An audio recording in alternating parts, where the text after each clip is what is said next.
Hello students, जैसा कि आप सभी स्टूडेंट्स को पता है कि हम लोग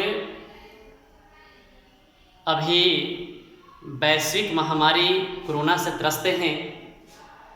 आप सभी विद्यार्थियों को भी परेशानियां आ रही है, समस्याएं आ रही है। उसी के मद्देनज़र आज मैं धीरज सर क्लास 12 के विद्यार्थियों को बीजगणित का एक अध्याय उपसारणिक, सहखंड, सहखंडज और आव्यूहों का प्रतिलोम या व्युत्क्रम का मान ज्ञात करने के लिए सरल तरीके से बताने जा रहा हूँ। आप सभी विद्यार्थी इस वीडियो को ध्यान से सुनेंगे, देखेंगे और हम उम्मीद करते हैं कि आप सभी विद्यार्थियों को इसे देखने के बाद इस अध्याय से रिलेटेड तमाम समस्याएं खत्म हो जाएगी और यदि इसके बाद भी आप विद्यार्थियों को किसी प्रकार की कठिनाई होती है तो आप मेरे व्हाट्सएप नंबर 6205726669 पर अपनी समस्याओं को भेजेंगे और आपकी समस्या का हम तत्काल निदान करने का प्रयास करेंगे। तो चलिए अब हम लोग विषय वस्तु पर आते हैं और आज जो मेरा टॉपिक है बच्चों वह है उपसारणिक और सहखंड।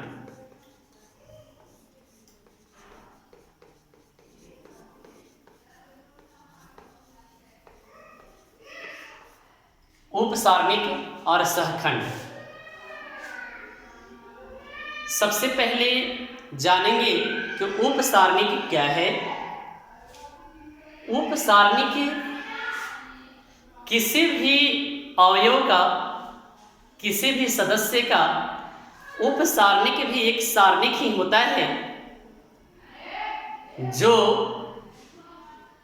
उस अवयव के, उस एलिमेंट्स के, उस सदस्य की पंक्ति और उसके स्तंभ को छोड़कर प्राप्त किया जाता है, प्राप्त करने से बनता है।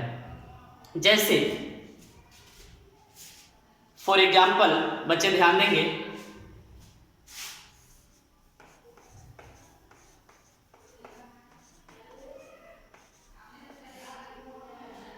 यदि इसमें 1 का उपसारणिक ज्ञात करना हो, 1 का उपसारणिक ज्ञात करना हो तो इसमें 1 का उपसारणिक क्या हो जाएगा?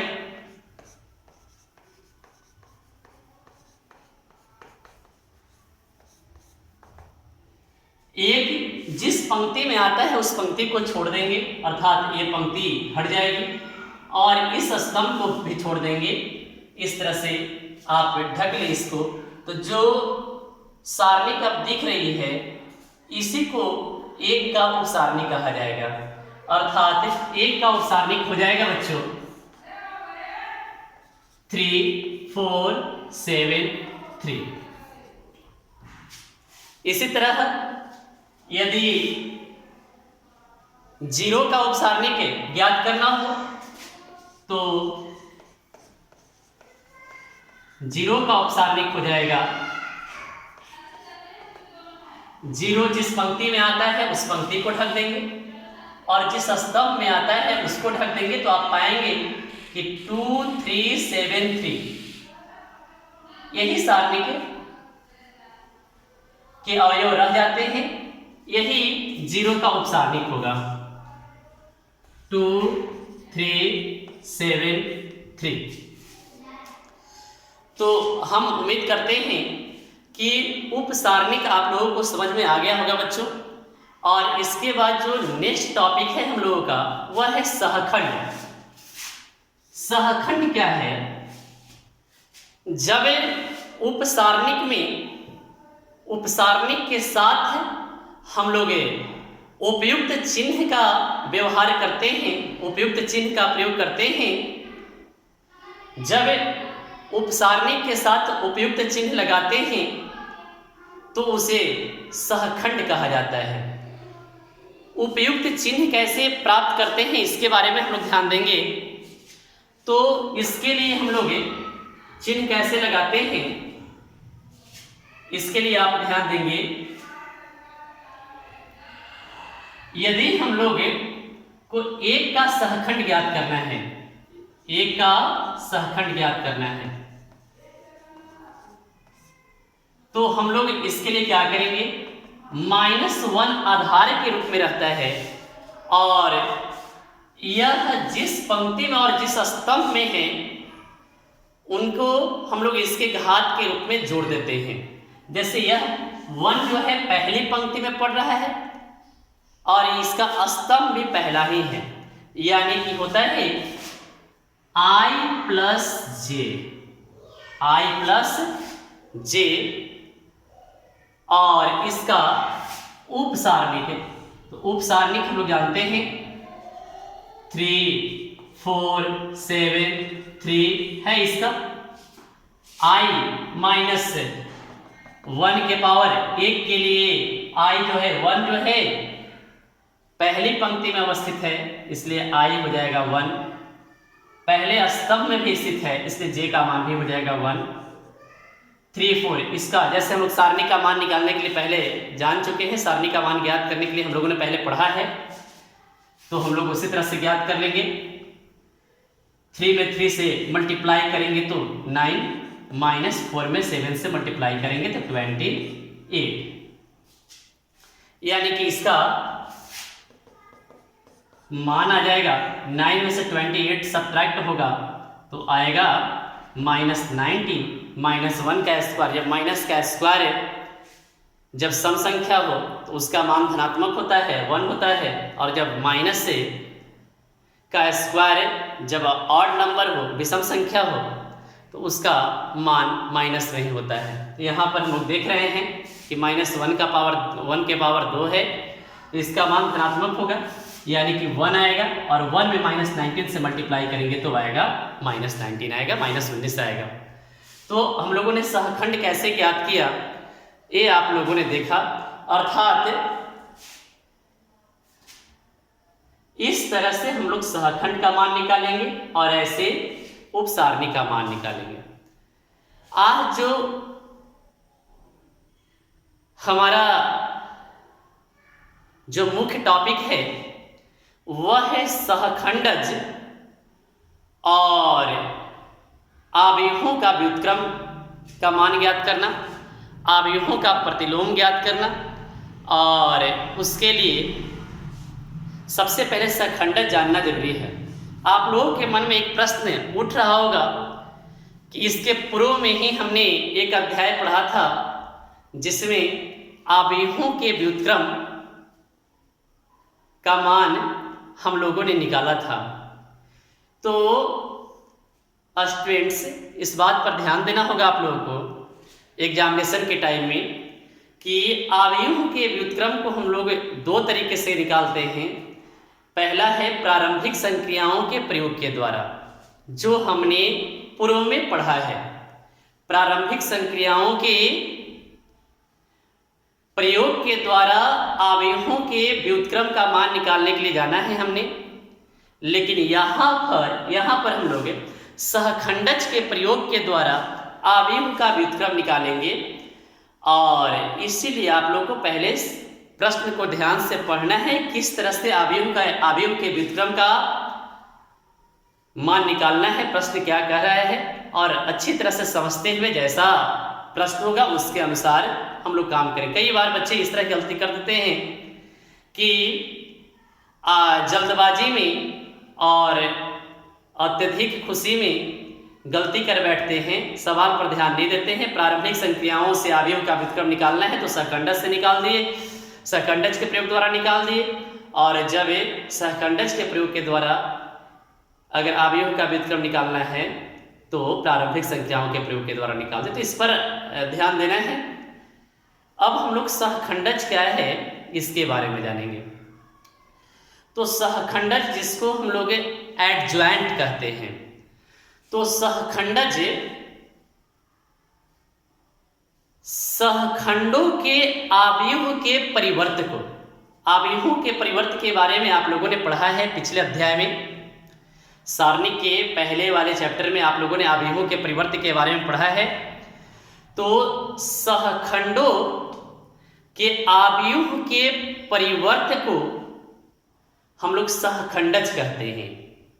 सहखंडों के अवयव के परिवर्त को हम लोग सहखंडज कहते हैं। और सहखंडज के लिए एक प्रश्न लेकर आपको समझाने का प्रयास करते हैं, जो आपके अध्याय का आप जिस बुक से मैथ बनाते हैं उसी बुक के फर्स्ट का थर्ड मैथ लेकर आप लोग को समझाने का प्रयास करता हूं, जिसमें सहखंडज कैसे निकालते हैं इसके बारे में हम लोग जानेंगे।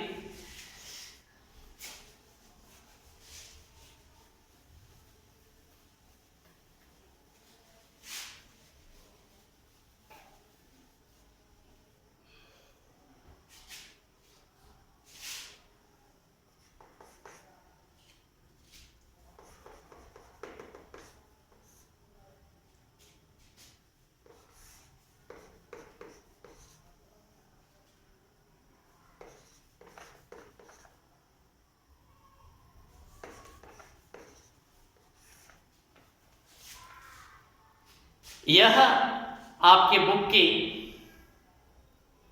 इस अध्याय के फर्स्ट का थर्ड मैथ हमने लिया है और इसका सहखंडज हम लोग ज्ञात करेंगे। और जब सहखंडज हमें ज्ञात हो जाएगा तो बहुत ही आसानी से इसका व्युत्क्रम भी हम लोग ज्ञात कर लेंगे। तो आप लोग देखेंगे सबसे पहले हम लोग पहले पंक्ति और पहले स्तंभ का अवयव एक का सहखंड निकालेंगे। इसका सहखंड क्या होगा? तो -1 जो फार्मूला में जो आपको हमने बताया था, पहले पंक्ति में यानी कि 1, पहले स्तंभ में भी ये है तो इसका भी पावर 1, और इसको ढकने के बाद जो बच गया, पहली पंक्ति और पहले स्तंभ है दोनों को ढकने के बाद जो सारणिक बचा है उसका सारणिक हम लोग ज्ञात कर लेंगे। तो 0 में 3 से मल्टीप्लाई करेंगे बच्चों, 0 × 3 -2 × 0,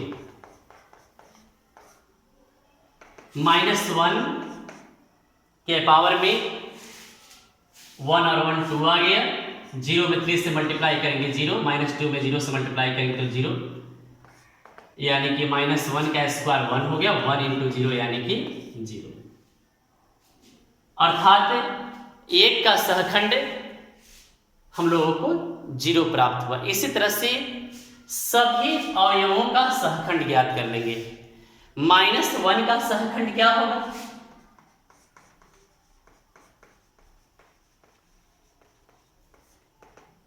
-1 का सहखंड होगा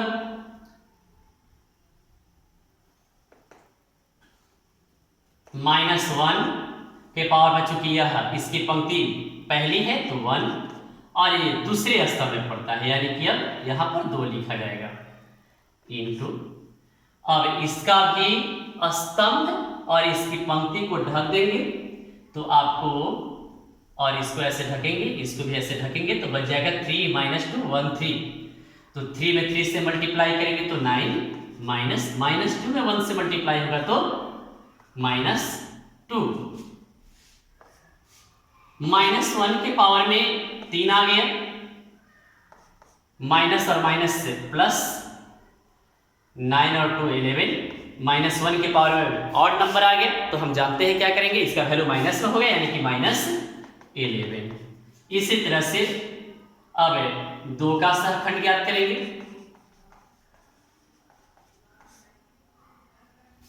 यानी कि -1 के पावर, ये पहली पंक्ति में पड़ता है 1, तीसरे स्तंभ में है तो +3। अब इसके लिए वही इस तरह से हम ढक लेंगे। 3 में 0 से मल्टीप्लाई होगा तो 0, -0 में 1 से मल्टीप्लाई होगा तो 0, -1 का 4 यानी कि प्लस में आएगा और +1 में 0 से मल्टीप्लाई होगा तो 0। इस तरह से हम लोग सभी का सहखंड निकाल लेंगे। अब इसी तरह से क्या हो जाएगा आपका 3 का सहखंड। अब इसकी पंक्ति दूसरी हो गई तो -1 के पावर पंक्ति 2 और ये पहले स्तंभ में पड़ता है यानी कि +1। अब इसको ढक दीजिए, इस पंक्ति को, इस स्तंभ को ढक दीजिए तो बस ये चारों अवयव बचेंगे। -1 में 3 से मल्टीप्लाई होगा तो -3, 2 में 0 से मल्टीप्लाई होगा तो 0, -1 के पावर 3 यानी कि -1 आएगा, -3 में से 0 घटेगा तो -3 आएगा यानी कि 3। इसी तरह से बच्चों 0 का सहखंड,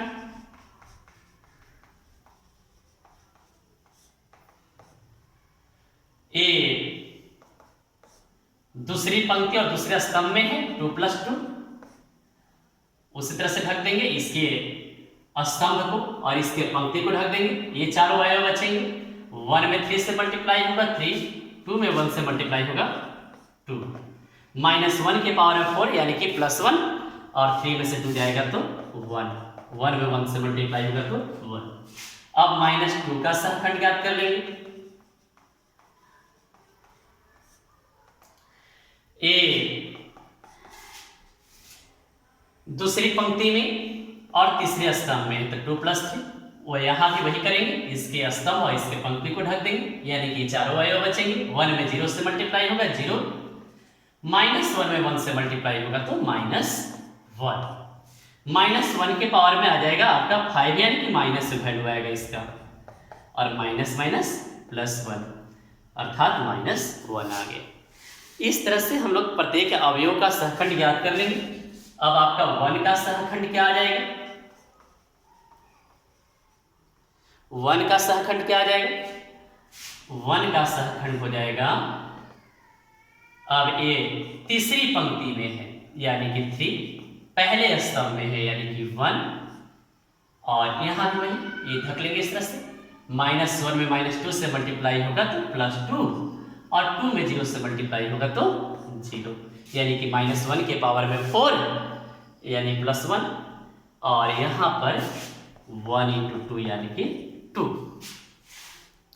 इस तरह से इसका भी सहखंड हम लोगों ने ज्ञात कर लिया। अब हम लोग ये 0 का सहखंड ज्ञात कर लेंगे। यहां ऊपर में 0 का सहखंड, 0 का सहखंड, 0 का सहखंड क्या हो जाएगा, अब ये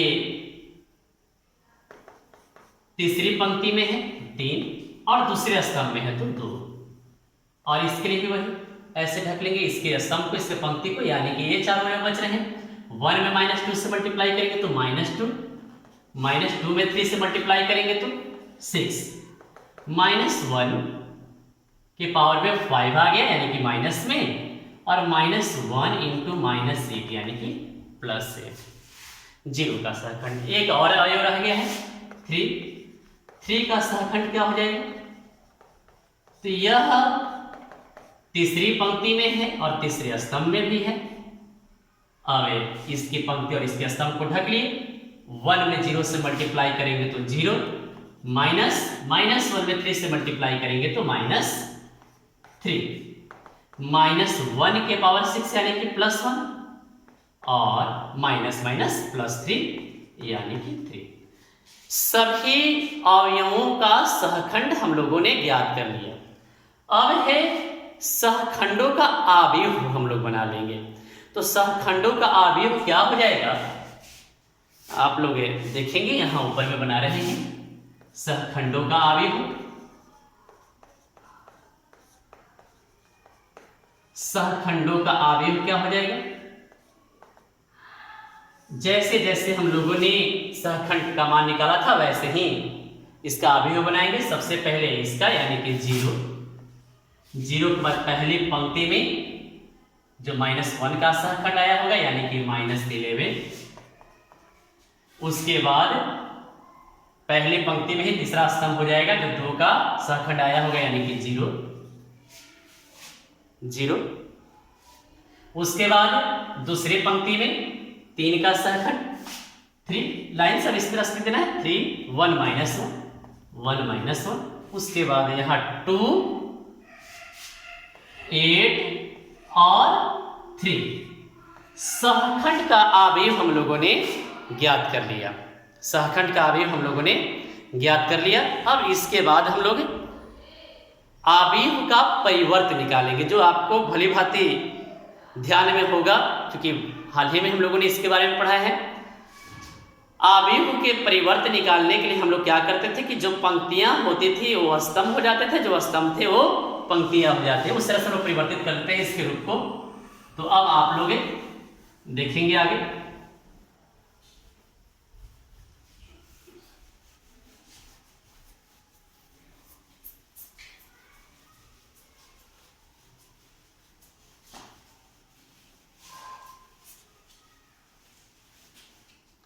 अब सहखंड के अवयव का परिवर्त जिसको हम लोग सहखंडज कहते हैं, एडजॉइंट सूचित करते हैं इसको हम लोग। अगर इस अवयव का नाम अगर ए रख लेंगे तो एडजॉइंट ए का मान आपका हो जाएगा सहखंडज। इस अवयव का इसका परिवर्त में क्या होता है कि पंक्तियां स्तंभ हो जाती है और स्तंभ जो है पंक्तियां हो जाती है। जैसे पहली पंक्ति है 0 -11 0 तो पहला स्तंभ हो जाएगा ये 0 -11 0। दूसरी पंक्ति है 3 1 -1 तो दूसरा स्तंभ हो जाएगा हमारा 3 1 -1। और जो तीसरी पंक्ति है 2 8 3 वो तीसरा स्तंभ हो जाएगा हमारा 2 8 3। इस तरह से हम लोग सहखंडज निकालने के लिए जान गए। और अब आज के क्लास का जो अंतिम टॉपिक है हमारा वह है अवयवों के व्युत्क्रम का मान ज्ञात करना। अवयवों के व्युत्क्रम का मान निकालना, अवयव के व्युत्क्रम का मान निकालना, प्रतिलोम निकालना। तो अब वही है अवयव के व्युत्क्रम का फॉर्मूला होता है, इसको याद कर लेंगे। अवयव के व्युत्क्रम या प्रतिलोम भी बोल सकते हैं। प्रतिलोम बराबर होता है सहखंडज, अवयव का सहखंडज बटा उस अवयव का सारणिक, उस अवयव का सारणिक। अर्थात इसका हम लोगों को सारणिक भी ज्ञात करना होगा। तो हम लोग सारणिक का मान निकालने के लिए जानते हैं। सारणिक का मान हम लोग निकाल लेंगे तुरंत। इसका डिटर्मिनेंट क्या हो जाएगा, इसका सारणिक क्या हो जाएगा, इस अवयव का सारणिक हो जाएगा। अगर पहली पंक्ति से चले तो सबसे पहले हम लोग 1 को लेंगे, 1 को लेंगे, इसके साथ इसका पंक्ति, इसका स्तंभ ढक देंगे। 0 में 3 से मल्टीप्लाई होगा तो 0 -2 में 0 से मल्टीप्लाई होगा तो 0। फिर -1 के साथ लेंगे तो ये बीच वाला हम जानते हैं कि इसका चिन्ह माइनस का हो, चूंकि अभी आप लोगों ने देखा जब सहखंड निकाल रहे थे उसी तरह से ये माइनस में होगा और ये पहले से भी माइनस में है तो -1। अब क्या हो जाएगा, इसका हम लोग स्तंभ ढक लेंगे, इसका पंक्ति ढक लेंगे, बच जाएगा ये चारों। 3 में 3 से मल्टीप्लाई होगा तो 9 और -2 में 1 से मल्टीप्लाई होगा तो -2 प्लस अब इस 2 के साथ यहां भी वही, इसका पंक्ति इसका स्तंभ है, हम लोग इसको छोड़कर जो बचेगा 3 में 0 से मल्टीप्लाई करेंगे तो 0 और -0 में 1 से मल्टीप्लाई करेंगे तो 0। अब इसका मान क्या आ गया, 0 में 0 से सब्ट्रैक्ट करेंगे तो 0 आएगा, 1 में 0 से मल्टीप्लाई करेंगे तो 0, माइनस माइनस प्लस 1, 9 + 2 11 यानी कि +11 आ गया इसका मान, और प्लस इसका भी वैल्यू, यानी कि इसका सारणिक हम लोगों ने निकाल लिया 11। अब इसका व्युत्क्रम जैसा कि फॉर्मूला में आपको हमने बताया था, अवयव A का सहखंडज बटा अवयव A का सारणिक। अब इसी मान को रख देंगे हम लोग, 1/11 जो सारणिक है, सारणिक का वैल्यू है नीचे में, और सहखंडज इसका निकाल चुके हैं 0 3 2 -11 1 8 0 -1 3, यही आपका आंसर हो गया। इस तरह से हम लोग अवयव के व्युत्क्रम का मान निकालते हैं, अवयव का प्रतिलोम निकालते हैं, और अब हम उम्मीद करते हैं कि आप लोग को घर पर बहुत आसानी से इस चैप्टर को बना सकते हैं। और यदि इसके बाद भी समस्या आती है तो फिर जो हमने पहले पूर्व में जो बताया है जरूर याद करेंगे आप लोग हमको, और अपनी समस्या को रखेंगे। और एक विशेष ध्यान जिस पर देना है, अवयव का प्रतिलोम 2 तरीके से निकालते हैं हम लोग, प्रारंभिक संख्याओं के प्रयोग के द्वारा और सहखंडज के प्रयोग के द्वारा। तो ध्यान देना है, ये सहखंडज के प्रयोग के द्वारा हम लोगों ने निकाला है अवयव का व्युत्क्रम, और कुछ समय पहले हम लोगों ने पढ़ा है प्रारंभिक संख्याओं के प्रयोग के द्वारा अवयव का प्रतिलोम निकालना। थैंक यू वेरी मच इस वीडियो को देखने और सुनने के लिए।